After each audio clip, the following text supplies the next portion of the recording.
विनाशकारी भूकम्प पछिको अवस्थालाई मध्यनजर गर्दै अबको पुनर्निर्माणलाई सुरक्षित र सबल बनाउन सबै पक्षलाई उत्प्रेरित गर्ने उद्देश्यले तयार पारिएको रेडियो कार्यक्रम पुनर्निर्माण।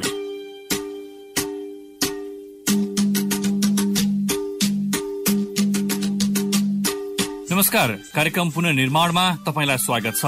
साथमा छौ म तेजेन्द्र काफले र म दिवा भट्टराई। भूकम्प पछिको पुनर्निर्माणलाई अझै सुरक्षित र दिगो बनाउन सचेतना फैलाउने उद्देश्यले युरोपियन युनियन नियर फेसिलिटीको सहयोगमा राष्ट्रिय पुनर्निर्माण प्राधिकरणले यो कार्यक्रम तयार पारेको हो। तपाई यो कार्यक्रम रेडियो कान्तिपुरबाट हरेक मंगलबार साँझ 6 बजेदेखि करिब आधा घण्टा सुन्दै आइरहनु भएको छ। तपाईले हामीलाई radiokaantipur.eKantipur.com का साथै फुर्सदको समयमा युट्युब च्यानलमा पनि सुन्न सक्नुहुन्छ। श्रोता, अघिल्लो अंकमा हामी भूकम्प प्रभावित लाभग्राहीले पाउने सहुलियत ऋण सम्बन्धमा केन्द्रित भयौं। आजको कार्यक्रमलाई भूकम्प स्मृति दिवसमा केन्द्रित गर्नेछौं। 1990 साल माघ 2 गते गएको विनाशकारी भूकम्पको सम्झना स्वरूप 2055 सालदेखि मनाउन थालिएको भूकम्प स्मृति दिवसको अवसरमा आजको कार्यक्रममा भूकम्पबाट बच्ने उपाय, नेपालको वर्तमान भौगर्भिक अवस्था र राष्ट्रिय पुनर्निर्माण प्राधिकरणको महाअभियान कतिको सुरक्षित छ, आजको कार्यक्रममा यिनै विषयमा कुराकानी गर्नेछौं। कार्यक्रममा भूकम्पपछि पुनर्निर्मित घर तथा संरचना भूकम्प प्रतिरोधी हुनुपर्छ भन्नेमा राष्ट्रिय पुनर्निर्माण प्राधिकरणको पहल बारे प्रमुख कार्यकारी अधिकृत सीईओ सुशील गेवालीसँगको कुराकानी। सुरक्षित खालका आवास हाम्रा संरचना सुरक्षित बनाउनु पर्छ भन्ने कुरालाई हामीले सिक्न र बुझ्न जरुरी छ। भौगर्भिक हिसाबले नेपाल कतिको सुरक्षित छ त? खानी तथा भूगर्भ विभागका महानिर्देशक डाक्टर सोमनाथ सापकोटासँगको कुराकानी। कुनै जमिनमा चाहिँ तरङ्गहरू म्याग्निफाई हुन्छ भने कुनैमा हुँदैन, त्यस्ता ठाउँहरू पहिचान गर्नु पर्यो। 21औं भूकम्प स्मृति दिवसलाई केन्द्रित गरेर तयार रेडियो रिपोर्ट र साताफरका केही प्रमुख समाचार आजको कार्यक्रममा समेट्नेछौं।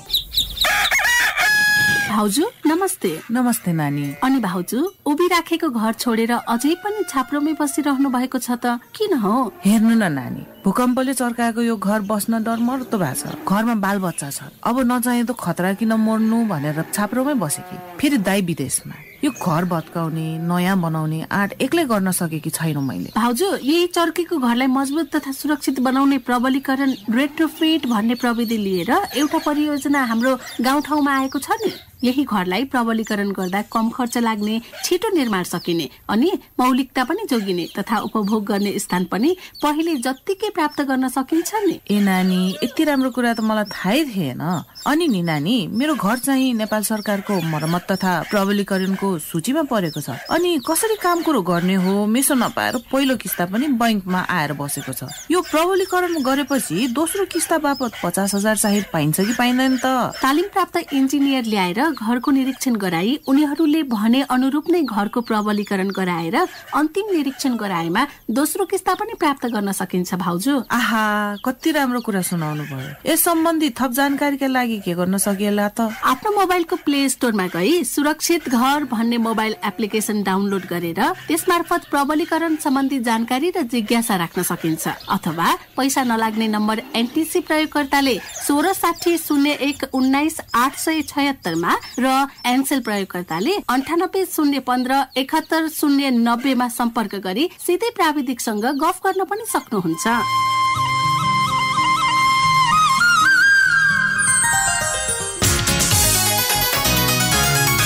राष्ट्रिय पुनर्निर्माण परामर्श परिषदको चौथो बैठक सम्पन्न भएको छ। राष्ट्रिय पुनर्निर्माण परामर्श परिषदका अध्यक्ष एवं प्रधानमन्त्री केपी शर्मा ओलीको अध्यक्षतामा सम्पन्न बैठकमा सहभागीहरूले विभिन्न परामर्श दिएका छन्। बैठकमा आफ्नो धारणा राख्दै प्रधानमन्त्री केपी शर्मा ओलीले पुनर्निर्माण सही बाटोमा अघि बढिरहेको र पुनर्निर्माण सबैको साझा दायित्व भएकोमा जोड दिनु भएको छ। प्रधानमन्त्री ओलीले प्राधिकरणको गठन भई प्राविधिक पुग्नु अघि बनेका भूकम्प पीडितका घरलाई अनुदान उपलब्ध गराउन राष्ट्रिय पुनर्निर्माण प्राधिकरणलाई निर्देशन पनि दिनु भएको छ। यसबारे मन्त्री परिषदको हालैको बैठकमा निर्णय भएको पनि उहाँले जानकारी दिनुभयो। निजी आवास पुनर्निर्माणमा जोखिमपूर्ण वर्गलाई प्राथमिकता दिन, अनुगमनलाई अझ प्रभावकारी बनाउन, स्थानीय तहसँग समन्वय बढाउन तथा 2 वर्षमै पुनर्निर्माणका काम सक्ने गरी कार्ययोजना बनाउन प्रधानमन्त्री ओलीले प्राधिकरणलाई निर्देशन पनि दिनुभयो। भूकम्प अति प्रभावित जिल्लाका सांसदहरूले पुनर्निर्माणमा स्थानीय तहलाई जिम्मेवार बनाइनु पर्ने, खानेपानीको अवसंरचना पुनर्निर्माणमा ध्यान दिइनुपर्ने,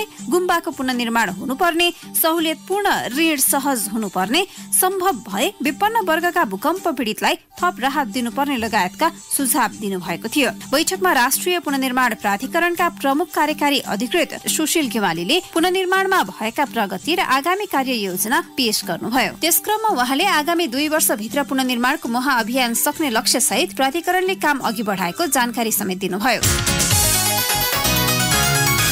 राष्ट्रिय पुनर्निर्माण प्राधिकरणका प्रमुख कार्यकारी अधिकृत सीईओ सुशील गेवालीले आगामी 2 वर्षमा पुनर्निर्माणका सबै काम सम्पन्न गर्ने प्रतिबद्धता व्यक्त गर्नुभएको छ।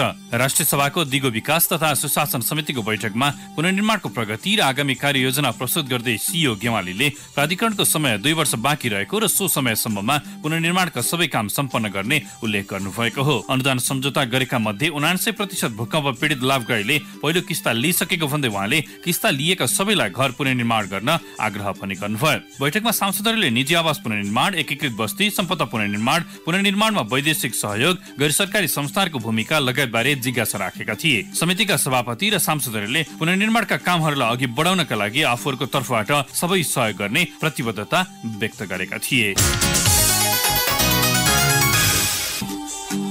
नेपालमा अहिलेसम्म गएका भूकम्प मध्ये शङ्खसभाको चैनपुरलाई केन्द्रबिन्दु बनाएर 1990 साल माघ 2 गते गएको 8.4 म्याग्निच्युडको भूकम्पलाई विनाशकारी मानिन्छ। 1255 साल पछिका भूकम्पको अभिलेख नेपालमा राख्न सुरु भएको जानकारहरू बताउँछन्। 1316, 1465, 1505, 1737, 1833, 1890, 1990, 2045, 2068 र 2072 सालका भूकम्पलाई विनाशकारी मानिन्छ। शङ्खसभाको चैनपुरलाई केन्द्रबिन्दु बनाएर गएको 8.4 रेक्टर स्केलको 1990 साल माघ 2 गतेको भूकम्प नेपालमा मापन भएको अहिलेसम्मकै सबैभन्दा शक्तिशाली भूकम्प पनि हो। सो भूकम्पले 8119 जनाको ज्यान लिएको थियो भने 2,07,000 भन्दा बढी भौतिक संरचनामा क्षति पुर्याएको थियो। सोही विनाशकारी भूकम्पको सम्झनामा माघ 2 गतेलाई भूकम्प स्मृति दिवसका रूपमा मनाउन थालिएको हो। नेपाललाई भूकम्पका हिसाबमा अत्यन्त जोखिमपूर्ण मानिन्छ। कस्तो छ त नेपालको भूकम्पीय अवस्था? हामीले खानी तथा भूगर्भ विभागका महानिर्देशक डाक्टर सोमनाथ सापकोटालाई सोधेका छौं। भूकम्पीय हिसाबले नेपाल चाहिँ सुरक्षित स्थानमा पर्दैन, किनभने दुईटा महासागरीय तिब्बतियन प्लेट र भारतीय भूखण्ड बीचको टकरावले गर्दाखेरि यो ठाउँमा लामो समयदेखि शक्ति सञ्चय भइरहने प्रक्रिया हुने भएको कारणले गर्दाखेरि भूकम्पीय हिसाबले यो क्षेत्र चाहिँ जोखिम क्षेत्रमा मानिन्छ। त्यसले पुर्याउने असर के हुन सक्छ? इन्डियन प्लेट चाहिँ उत्तरतर्फ जान खोजिरहेको हुन्छ, तर तिब्बतियन प्लेटले त्यसलाई छेक्दाखेरि यो हाम्रो 3000 मिटरको उचाइको लाइनको करिब 15 देखि 20 किलोमिटर गहिराईमा शक्ति सञ्चय हुन्छ। यो शक्ति चाहिँ चट्टानले थेक्न सक्नेसम्म थेक्छ र थेक्न नसक्ने भएपछि चट्टानहरू भाँचिन्छन्। भाँचिँदाखेरि तरङ्गहरू पैदा हुन्छन्।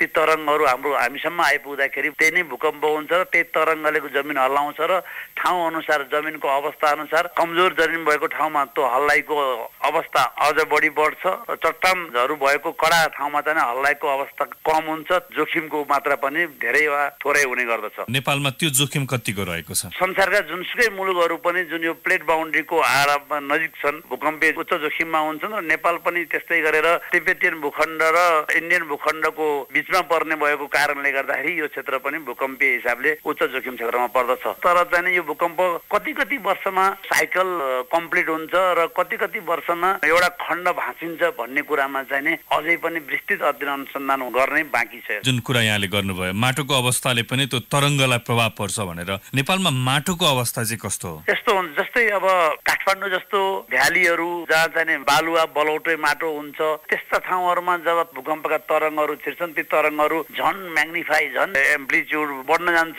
जसले गर्दाखेरि भूकम्पीय जोखिम बढी हुन्छ। मैले यहाँ के मात्रै भन्न खोजेँ भन्दाखेरि जुन ठाउँमा कडा चट्टानहरू छैन र धेरै चाहिँ पाहाँको माटो अथवा थेग्रानहरू सेडिमेन्टहरूले थुप्रेको हुन्छ त्यो ठाउँ चाहिँ भूकम्पीय जोखिमले बढी हुन्छ। जस्तै अब तराईमा जमिन तरलीकरण हुने सम्भावना हुन्छ, हामीहरूलाई लिक्विफ्याक्सन हुन्छन्, जसरी चाहिँ जमिनको मुनि भएको पानी छचल्किएर बाहिर निस्कने सम्भावना हुन्छ। भूकम्पकै कारणले पहिरोहरू जान सक्छन्। यी चाहिँ सेकेन्डरी इफेक्ट हुन सक्छ। मैले चाहिँ प्राइमरी हल्लाउँदाखेरिकै इन्टेन्सिटीको कुरा गर्दाखेरि जुन ठाउँमा चाहिँ माटोको थिकनेस बढी हुन्छ, सफ्ट सेडिमेन्टको थिकनेस बढी हुन्छ, त्यो ठाउँमा अझ बढी हल्लाउने गर्छ। अब नेपालमा मापन गरिएको हिसाबमा जति पनि भूकम्पहरू गए अधिकांश भूकम्पले चाहिँ बढी क्षति पुर्याएको अवस्था छ। यो भूकम्पले जुन जमिन हल्लाउँछ त्यो हल्लाइसकेपछि पूर्ववत अवस्थामा फर्किन्छ या फर्किन्न जमिन? के हुन्छ भन्दाखेरि 1255 देखिका भूकम्पको हिस्ट्री हामीसँग छ। त्योभन्दा पहिलोको हिस्ट्री चाहिँ नि हामीसँग छैन। 1255 को भूकम्पको पनि बयान पाइन्छ, तर त्यसको केन्द्रबिन्दु कहाँ हो भन्ने कुराको अझै पनि फिक्स यही हो केन्द्रबिन्दु। जस्तै 90 सालको भूकम्पको सङ्खुवा सभा हो भने जस्तै, अस्तिको भूकम्पको गोर्खा बारपाक हो भने जस्तै हामीले चाहिँ नि यी भूकम्पहरूको केन्द्रबिन्दु फिक्स रूपमा यहाँ हो भन्न सकेका छैनौँ। तर पनि भूकम्पले गर्दा नै कुनै पनि खोलाले आफ्नो बाटो परिवर्तन गर्ने, अहिले चाहिँ सम्मु भएको ठाउँमा 5-7 मिटरका टारहरू बन्न जाने, यी कारण हुने हुँदाखेरि यस्ता फिचरहरू बाहेक अरू फिचरहरू चाहिँ ब्याक नै हुन्छन्, जस्ता जस्तै हुन्छन्। तर चुरेको फेदमा टारहरू बन्ने, खोलाहरूले चाहिँ आफ्नो बाटो परिवर्तन गर्ने, अथवा जाने हिमालय रेन्जहरूको चाहिँ उचाइ केही मात्रामा घट्ने अथवा जमिन चाहिँ केही मात्रामा दक्षिणतर्फ सर्ने, यी कुराहरू चाहिँ भूकम्प जाने प्रक्रिया पर्मानेन्टली हुन्छन्। यो 2072 सालको भूकम्पले पनि नेपालको जमिन थोरै धकेलिएको भन्ने चर्चाहरू थिए। भन्दा पनि यस्तो हुन्छ, धकेलिएको होइन कि यो हाम्रो चुरेको फेदमा गएर चुरेको फेदको हाइट बढ्ने हुन्छ। तर 72 सालको भूकम्पले चाहिँ तल घचेट्यो, तर इनर्जी चाहिँ अझै रिलिज गरेन र महाभारत रेन्जको आसपासै त्यो इनर्जी चाहिँ स्टक भयो भन्ने चाहिँ बुझाइ छ। भनेपछि त्यसबाट फेरि भूकम्पको अर्को जोखिम यथावत रहन गयो, होइन? यस्तो हुन्छ, रिलिज नभएपछि भूकम्पको जोखिम यथावतै रह्यो भन्नुभन्दा पनि नेपालका धेरै खण्डहरू लामो समयसम्म भूकम्प नगएको अवस्थामा छ। जस्तै चाहिँ गोर्खादेखि पश्चिमको क्षेत्र लामो समयसम्म भूकम्प गएको छैन। त्यस्तै पूर्वी नेपालमा पनि 90 सालको भूकम्पदेखि पूर्वपट्टिको खण्ड लामो समयसम्म भूकम्प नगएको अवस्थामा यसको चाहिँ रिलिज कसरी हुन्छ भन्ने कुरा अझै विभिन्न 3-4 वटा सिनारियोमा यसको चाहिँ शक्ति क्षीण हुन सक्छ। त्यसकारणले अहिले नै हामीले यो अड्किएर बसेको छ, भोलि बिहानै गइहाल्छ अथवा निकट भविष्यमै गइहाल्छ भन्ने कुरा होइन कि यो कसरी शक्ति क्षीण हुन्छ भन्ने कुरा अझै यो अध्ययनकै विषय छ। सोमनाथ सर, भूकम्पबाट हुने क्षति न्यूनीकरणका लागि उपायहरू केही अवलम्बन गर्न सकिन्छ? भूकम्पबाट हुने क्षतिको न्यूनीकरणको लागि चाहिँ नि 1 नम्बरमा जमिनको वर्गीकरण हुनु पर्यो। सबै जमिन एकै किसिमले हल्लिँदैन। कुनै जमिनमा चाहिँ तरङ्गहरू म्याग्निफाई हुन्छ भने कुनैमा हुँदैन। त्यस्ता ठाउँहरू पहिचान गर्नु पर्यो माइक्रो जोनेसन गरेर, र त्यो ठाउँमा चाहिँ त्यही अनुसारले बस्ती विकास, शहरी विकासहरू डेभलप गर्नु पर्यो, नम्बर 1। नम्बर 2, बिल्डिङ कोड नै राम्रोसँग लागू हुनु पर्यो। कहाँ कस्तो बिल्डिङ बनाउने भन्ने कुराको चाहिँ भवन विभागले अहिले मोडल बिल्डिङहरू पनि तयार पारेको छ। 3 नम्बरमा चाहिँ नेपालमा भूकम्पको शिक्षालाई स्कुलदेखि लिएर तपाईँको युनिभर्सिटीसम्म पढाउनु पर्यो। जकि नेपालमा भूकम्पीय शिक्षै छैन। जति एनजिओ आइएनजिओहरू जति अलिकति चाहिँ सरकारी लेभलबाट जति कुरा भएको छ त्यति मात्रैबाट सीमित छ। तर विश्वविद्यालयहरूमा भूकम्पीय जोखिम, भूकम्प सेस्मोलोजी भन्ने जस्तो विषय नै विश्वविद्यालयमा पढाइ हुँदैन। त्यसको चाहिँ पढाइ गर्न सकियो भने त्यसको एजुकेसन सबै ठाउँमा लान सकिन्थ्यो। भर्खरै सुन्नुभयो खानी तथा भूगर्भ विभागका महानिर्देशक डाक्टर सोमनाथ सापकोटासँगको कुराकानी।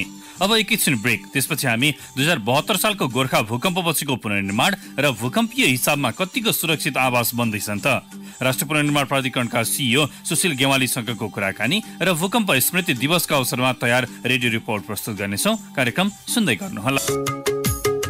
भूकम्पबाट आंशिक क्षति भएका ढुङ्गा माटोले बनेका ग्रामीण भवनहरूलाई प्रबलीकरण अर्थात् रेट्रोफिट गरी सुरक्षित बनाई ढुक्क साथ पुनः बसोबास गर्न सकिन्छ। प्रबलीकरण र नयाँ आवास निर्माण सम्बन्धी थप जानकारीका लागि आजै गुगल प्ले स्टोरमा गई सुरक्षित घर मोबाइल एप्लिकेसन डाउनलोड गर्नुहोस् अथवा पैसा नलाग्ने टोल फ्री नम्बर एनटिसी प्रयोगकर्ताले 166001 19876 र एनसेल प्रयोगकर्ताले 98015 71090 मा फोन गरी जानकारी प्राप्त गर्नुहोस्।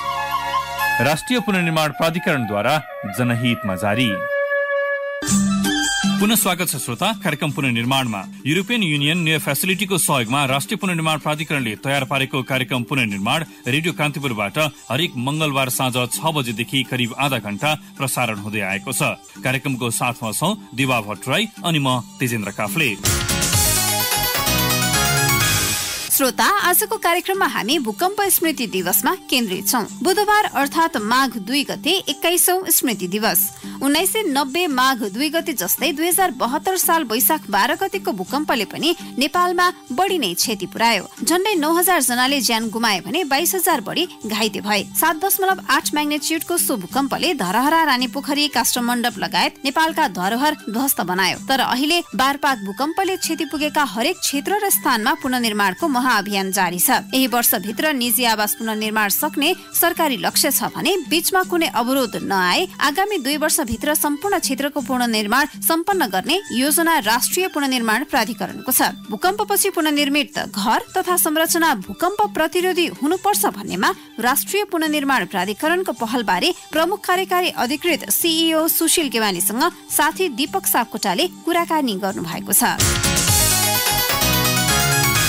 हामीले निजी आवासको पुनर्निर्माण गर्नको निम्ति 3 किस्तामा 3 लाख रुपैयाँ रकम उपलब्ध गराउँछौँ। त्यसमा पहिलो किस्ता अनुदान समुदायको बखत उपलब्ध हुन्छ, दोस्रो किस्ता जग निर्माण पछाडि, तेस्रो किस्ता गाह्रो लगाए पछाडि, छाना छाउन अगाडि, र छाना छाइसके पछाडि त्यसपछि त्यसको निर्माण सम्पन्न प्राप्त दिने खालको व्यवस्था छ। र यो प्रत्येक चरणमा काम गर्दाखेरि इन्जिनियरले सम्बन्धित प्राविधिकले भूकम्प प्रतिरोधी छ कि छैन भन्ने कुराको चेक जाँच गरेर मात्रै रकम उपलब्ध गराउने व्यवस्था छ। त्यसले गर्दा यसले चाहिँ सुनिश्चित गर्छ कि भूकम्प प्रतिरोधी भएपछि मात्रै अर्को किस्ता पाउने भएको हुनाले जनताले भूकम्प प्रतिरोधी घर बनाउने क्रममा उनीहरू त्यसमा लाग्ने खालको अवस्था सिर्जना भएको स्थिति छ। दोस्रो कुरा, यो कामको निम्ति प्रत्येक स्थानीय तहमा, वडा तहमा हाम्रो इन्जिनियर, सब इन्जिनियर, असिस्टेन्ट इन्जिनियरहरू, तालिम प्राप्त डकर्मीहरूलाई परिचालन गरिएको छ र उनीहरू मार्फत त्यो खालको प्राविधिक सल्लाह र सुझावहरू उपलब्ध गराउने र त्यो अनुसार चाहिँ घरहरू बनाउँदाखेरि सुरक्षित बन्ने कुरालाई सुनिश्चित गरेर लैजाने खालको दोस्रो त्यो काम गरेका छौँ। तेस्रो कुरा चाहिँ यो घरहरू बनाउँदाखेरि तालिम प्राप्त निर्माणकर्मी चाहिन्छ भनेर त्यो निर्माणकर्मी नै यिनलाई तालिम दिएको अवस्था छ। 51000 भन्दा बढीको संख्यामा तालिम प्राप्त गरिसकेको स्थिति छ अहिलेसम्ममा। चौथो, यो भूकम्प प्रतिरोधी घरका विभिन्न खालका मोडेलहरू, डिजाइनहरू, काठ ढुङ्गाबाट बनेका पनि, माटोबाट बनेका पनि घरहरू भूकम्प प्रतिरोधी बन्न सक्छन्। त्यसको पनि मोडेल डिजाइनहरू तल पठाएर त्यो अनुसारको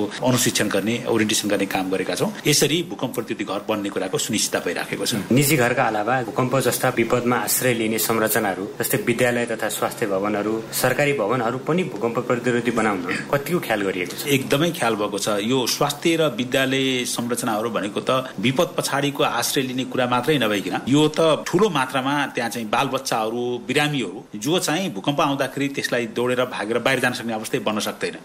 यसलाई त विशेष खालको मापदण्ड नै लागू गर्नुपर्ने हुन्छ। सामान्य घरहरू भन्दा पनि त्यसको उच्च स्तरको भूकम्प प्रतिरोधी मापदण्ड उपयोग गर्नुपर्ने हुन्छ। त्यही अनुसारको मापदण्ड प्रयोग गरिएको छ र त्यही ढङ्गले चाहिँ स्वास्थ्य संस्था र विद्यालयहरूको पुनर्निर्माण गरिएको छ। यसको निम्ति प्रत्येक जिल्लामा जिल्ला आयोजना कार्य निकाय शिक्षा वा स्वास्थ्यसँग सम्बन्धित भवनको युनिटहरू छ, जसले इन्जिनियरहरू परिचालन गरेर त्यसको रेखदेख गरेर पुनर्निर्माण गर्ने काम गरिरहेको छ। यसको निम्ति हामीसँग विशेष ल्याबको स्थापना गरेका छौँ धुलीखेलमा। त्यो ल्याबले नियमित रूपमा मोनिटरिङ गरेर एसियाली विकास बैंक लगायतका जातीय निकायबाट लगानी भएकोमा हाम्रो त्यो व्यवस्था छ। त्यसले हाम्रो यो स्वास्थ्य र शिक्षा क्षेत्रका चाहिँ यो भवनहरू पनि भूकम्प प्रतिरोधी हुने कुराको यसले सुनिश्चित गरेको छ। पुनर्निर्माण प्राधिकरणले पुनर्निर्माणका क्रममा प्राप्त ज्ञान, अनुभव प्रदेश तथा स्थानीय तहमा हस्तान्तरण गर्ने अभियान नै चलाएको छ। आगामी दिनमा भूकम्पबाट सुरक्षित हुन यसको के महत्त्व हुनेछ? यसले ठूलो महत्त्व राख्छ, किनभने हाम्रो संविधानले तिनै तहको सरकारहरूलाई विपद व्यवस्थापन सम्बन्धी कार्यजिम्मेवारी दिएको छ, संघीय सरकारलाई, प्रदेश सरकार र स्थानीय तहलाई। त्यसले गर्दा स्थानीय तहमालाई समेत पनि यसले चाहिँ विपद व्यवस्थापन सम्बन्धी कामहरू गर्नुपर्ने व्यवस्था छ। त्यसमा अहिले विशेष गरेर पुनर्निर्माणको काममा हाम्रो घरको पुनर्निर्माणको कामहरू, त्यसको नियमन गर्ने काम, बिल्डिङ कोडहरू लागू गर्ने काम, एकीकृत बस्तीहरू बनाउने काम, स्वास्थ्य चौकीहरू बनाउने काम, विद्यालयहरू बनाउने काम, यी सबै काम हाम्रो संविधानले अब स्थानीय तहलाई जिम्मेवारी दिएको छ। त्यसले गर्दा हामी अहिले स्थानीय तहलाई यो कार्यजिम्मेवारी पनि हस्तान्तरण गर्ने र उहाँहरूसँगै मिलेर काम गर्ने खालको प्रक्रिया अवलम्बन गरेका छौँ, जसले गर्दा त्यो अनुभव, ज्ञान र सिप चाहिँ उहाँहरूलाई जानकारी हुनेछ। त्यसो भए पश्चात भोलिका दिनमा बनाउने संरचनाहरू पनि भूकम्प प्रतिरोधी बन्ने क्रममा सुनिश्चित हुनेछ। संस्थागत संरचना विकास भएर जानेछ र चाहिँ त्यसै अनुसार मापदण्डहरू चाहिँ लागू हुँदै जानेछन्। यसले गर्दाखेरि दीर्घकालीन रूपमा चाहिँ यसले विपदको व्यवस्थापन सम्बन्धी काममा यसले चाहिँ एउटा सहजता पनि ल्याउनेछ र त्यसले दिगोपनाको सुनिश्चित गरेर जानेछ। भूकम्प प्रभावित क्षेत्रहरूमा पुनर्निर्माण भएका घरहरू मूलतः भूकम्प प्रतिरोधी बनेका छन्, अब बन्ने पनि त्यस्तै होलान्। तर भूकम्प त अन्यत्र पनि जान सक्छ। त्यतातिर सुरक्षित पुनर्निर्माणको अनुभव लैजान केही पहल भएको छ अथवा के गर्नु पर्ला? यसमा अब प्राधिकरणको निम्ति त हामीलाई भूकम्पबाट प्रभावित संरचनाको पुनर्निर्माण सम्बन्धी जुन ऐन छ, त्यो ऐनले नेपाल सरकारले राजपत्रमा तोकेका जिल्लाहरू बाहेक अन्यत्र काम गर्ने हामीलाई कार्यक्षेत्र छैन। त्यसमध्येमा अहिले 32वटा जिल्लामा मात्रै हामीले काम गरिराखेका छौँ। त्यो जिल्लामा त हामीले ज्ञान सिपहरूलाई चाहिँ तल हस्तान्तरण गर्ने यो सबै कुरा गरिरहेका छौँ। अन्यत्रको निम्ति अहिले हामीले एउटा काम चाहिँ सुरुवात गर्न लागिरहेका छौँ। हामी सबै काम गर्दैनौँ, एउटा रिसर्च, एउटा एसेसमेन्ट गर्दैछौँ विद्यालय भवनहरूको सन्दर्भमा र स्वास्थ्य चौकीहरूको बारेमा, जसको माध्यम मार्फत प्रत्येक गाउँघरमा सुरक्षित बनाउने खालको कुरा गर्न सकियो र त्यसको एसेसमेन्ट गर्न सकिने राम्रो हुन्छ भनेर हामीले कम्तीमा त्यो एसेसमेन्ट विश्व एसडिएमको सहयोगमा त्यो काम चाहिँ सुरु हुन लागेको छ। त्यसले कम्तीमा त्यो नलेज चाहिँ सम्बन्धित चाहिँ गाउँपालिका नगरपालिकामा ट्रान्सफर हुने खालको अवस्था बन्नेछ भन्ने हामीलाई लाग्छ। तर हामी ती सबै ठाउँमा कामै गर्ने गरेर जानको निम्ति हाम्रो ऐनले दिएको छैन। तर अब गर्नु चाहिँ के पर्ला भन्दाखेरि विपद व्यवस्थापन सम्बन्धी जुन राष्ट्रिय स्तरको प्राधिकरण छ, हालसालै चाहिँ ऐन जुन पारित भएको छ, त्यो प्राधिकरण चाहिँ छिटोभन्दा छिटो स्थापना गर्ने र प्राधिकरणले त्योसँग मिलेर काम गर्ने कुरा गर्न सकियो भनेदेखि अन्यत्र जिल्लाका हकमा पनि प्राधिकरणले यो सम्बन्धित ज्ञान र सिपलाई चाहिँ हस्तान्तरण गर्ने, नलेजहरू ट्रान्सफर गर्ने लगायतका कामहरू अगाडि बढ्न सकिन्छ।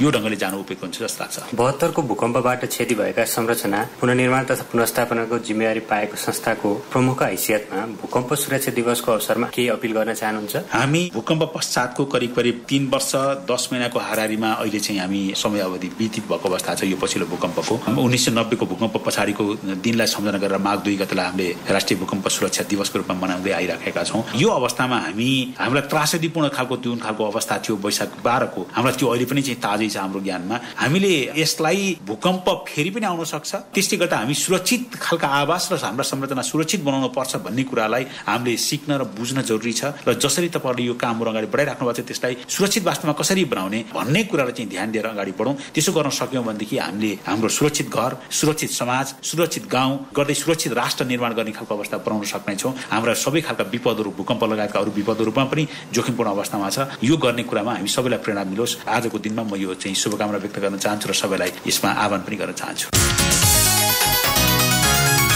भर्खरै सुन्नुभयो राष्ट्रिय पुनर्निर्माण प्राधिकरणका कार्यकारी अधिकृत CEO सुशील गेवालीसँगको कुराकानी। अब रेडियो रिपोर्टको पालो। 1990 साल माघ 2 गते गएको महाभूकम्पको सम्झनामा 2055 सालदेखि माघ 2 गतेलाई राष्ट्रिय भूकम्प सुरक्षा दिवसका रूपमा मनाउन थालिएको हो। विपदबाट सुरक्षित हुने नागरिक अधिकार पूरा गर्न जिम्मेवार संघ, प्रदेश र स्थानीय सरकार नाराका साथ 21औं राष्ट्रिय भूकम्प सुरक्षा दिवस मनाइँदैछ। भूकम्प कुन बेला कुन समय कहाँ जान्छ अनुमान गर्न नसकिए पनि पूर्व तयारी र सचेतना बढाउन सके भूकम्पबाट हुने क्षति घटाउन सकिन्छ।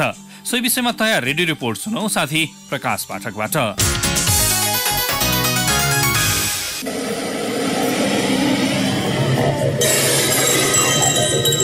1990 र 2072 सालको भूकम्प भोग्नेले भूकम्प आउँदा हुने कम्पन र त्यति बेलाको अवस्था जानिसकेका छौं। 90 सालको महाभूकम्पको अनुभव सुनाउने पनि अझै भेटिन्छन्। 2045 र 2072 सालको भूकम्प पनि धेरैले भोग्यौं। पछिल्लो भूकम्पको असर अहिले पनि बाँकी नै छ। 2072 सालको भूकम्पमा झण्डै 9000 नागरिकको ज्यान गयो।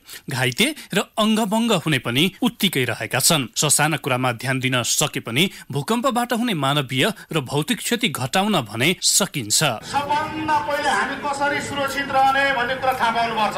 अनि हाम्रा कोठाभित्र माथि राखेर तल खसेर फुट्ने सामानलाई माथि कहिले पनि राख्नु हुन्छ हुँदैन नि है, त्यो सबै तल राख्नुपर्छ। नेपाल भूकम्पीय जोखिमका हिसाबले 11औं र काठमाडौँ सहर विश्वकै जोखिमपूर्ण सहरको रूपमा रहेको मानिन्छ। यसरी भूकम्पको जोखिम हुनुमा नेपालको भौगोलिक अवस्था र भौतिक संरचना मुख्य जिम्मेवार छन्। भूकम्पलाई छेक्न नसके पनि हाम्रा घर, विद्यालय, अस्पताल जस्ता भौतिक संरचना बलियो बनाउन सके जोखिम घटाउन सकिन्छ। भूकम्प सम्झँदै र सम्झाउँदै र्याली, सडक नाटक सहित सरकारी, गैर सरकारी संघ संस्था, नागरिक समाज लगायतको सहभागितामा भूकम्प सुरक्षा दिवस मनाउने गरिन्छ। काठमाडौँका स्थानीयवासी मथुरामान श्रेष्ठ यसलाई सकारात्मक बताउनुहुन्छ। विशेष गरेर अहिले भनेको अब पूर्व तयारी एउटा, अनि एउटा चाहिँ जनचेतना जगाउन। जनचेतना जगाउन सक्यो भने पूर्व तयारीको अलिकति हामीले चाहिँ आउने दिनमा प्रकोपलाई न्यूनीकरण गर्नमा सहयोग हुन्छ भने हामीले ठानेको छौँ। भौतिक संरचना बनाउँदा भवन आचार संहिताको पालना महत्त्वपूर्ण छ।